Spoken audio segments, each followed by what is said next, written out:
Monsieur le Président de la République de Gambie, cher frère Adama Barrow, Monsieur le Vice-président de la République de Côte d'Ivoire, Monsieur le Président de l'Assemblée nationale de la République togolaise, Mesdames, Messieurs les chefs de délégation, Monsieur le Président de l'Assemblée nationale, Monsieur le Premier ministre, Mesdames, Messieurs les ministres et secrétaires d'État, Mesdames, Messieurs les membres du corps diplomatique, honorables députés, autorités administratives et locales, Mesdames, Messieurs les descendants des familles des tirailleurs sénégalais, distingués invités, chère population de Thiaroye, Mesdames, Messieurs.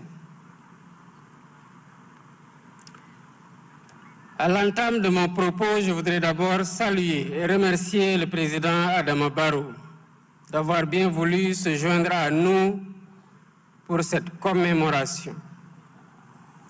Je remercie également les chefs d'État et de gouvernement de la République de Côte d'Ivoire, du Togo, du Cameroun, des Comores, de la République du Congo, de la Mauritanie et du Tchad, qui ont dépêché des délégations de haut niveau, ainsi que tous les pays amis ayant bien voulu répondre à notre invitation.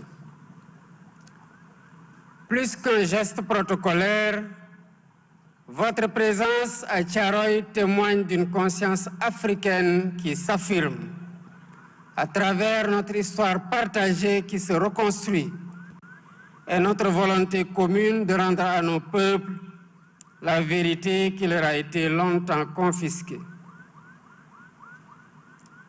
En ce jour de recueillement pour la nation, nous sommes réunis sur cette terre meurtrie de Thiaroye pour rappeler que la vérité ne s'efface jamais. Elle finit toujours par réclamer justice. C'est le sens de notre présence ici, pour honorer la mémoire des tirailleurs sénégalais, héros africains venus de divers horizons, qui ont versé leur sang pour la libération de la France.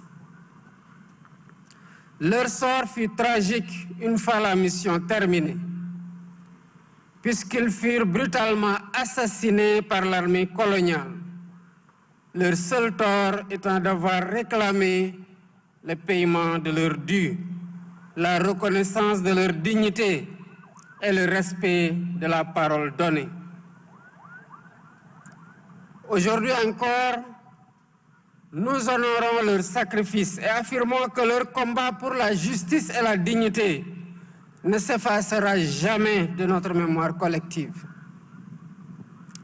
Si le massacre a eu lieu ici, sur le sol sénégalais, le sang versé fut celui de l'Afrique.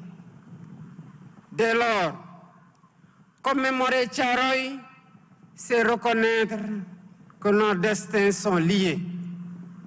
C'est faire de cette tragédie le socle d'une solidarité panafricaine et un pilier de l'avenir que nous construisons. C'est renouveler notre engagement solennel de bâtir une Afrique qui se souvient de son passé pour vivre pleinement son présent et regarder avec confiance son avenir. Je rends un hommage appuyé au comité de commémoration, aux historiens, chercheurs et artistes, aux associations et à toutes celles et ceux qui ont œuvré, souvent dans l'ombre, parfois contre des résistances, pour rouvrir ce dossier longtemps verrouillé. Grâce à eux, de nouvelles pistes d'investigation ont été explorées et la mémoire refoulée de cette tragédie peut enfin être illuminée sous l'éclat de la lumière de l'histoire dans toute sa vérité. Je remercie du fond du cœur les populations de Thiaroye, les familles des victimes et les autorités locales, toutes gardiennes infatigables de cette mémoire. Depuis des décennies, vous portez la flamme et veillez à ce qu'elle ne s'éteigne pas pour que le monde n'oublie jamais.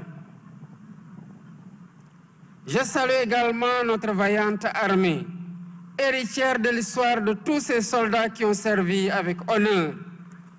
Merci pour votre engagement dans la préservation de cette mémoire commune. Mesdames, Messieurs, chers invités, l'année dernière, à l'occasion du 80e anniversaire, nous avons franchi une étape historique. Pour la première fois, nous avons franchi une étape historique. Pour la première fois, la France, par la voix de son président, a employé le mot juste, massacre. Ce mot juste, cette reconnaissance restitue à l'histoire la part de vérité qui lui a été amputée. Aujourd'hui, nous nous engageons avec nos frères et sœurs africains à poursuivre ce travail de vérité et de mémoire. Je me réjouis de la publication officielle du livre blanc sur le massacre de Thiaroye. Ce document fondamental, fruit d'un travail scientifique et d'une enquête minutieuse, s'appuie sur des archives, sur la parole des témoins et sur des preuves matérielles pour reconstituer les faits et restituer la dignité aux martyrs. Le livre blanc devient désormais une référence incontournable pour comprendre Thiaroye. Il confirme que la mémoire ne peut plus être un territoire de dissimulation, mais doit devenir un espace de justice, de réparation morale et de reconstruction collective. Pour poursuivre ce travail, le comité scientifique Pour poursuivre le travail scientifique et compléter l'exigence de vérité, j'ai ordonné des fouilles archéologiques sur le site de Thiaroye, dont les travaux ont débuté il y a quelques mois. À ce propos, la France, par la voix du président Macron, vient de proposer la mise à disposition de son expertise et de son savoir-faire à nos archéologues. Mesdames, Messieurs, pour que cette vérité soit visible, pour qu'elle habite notre espace autant que nos consciences, il sera érigé une stèle commémorative du massacre de Thiaroye entre le camp et le cimetière, afin de réunir les deux lieux de vérité. Cette stèle ne sera pas un simple monument de pierre. Elle constituera le cœur d'un vaste ensemble mémoriel, comprenant une esplanade pour les commémorations, des espaces éducatifs et culturels dédiés à la jeunesse sur l'histoire et les mémoires coloniales.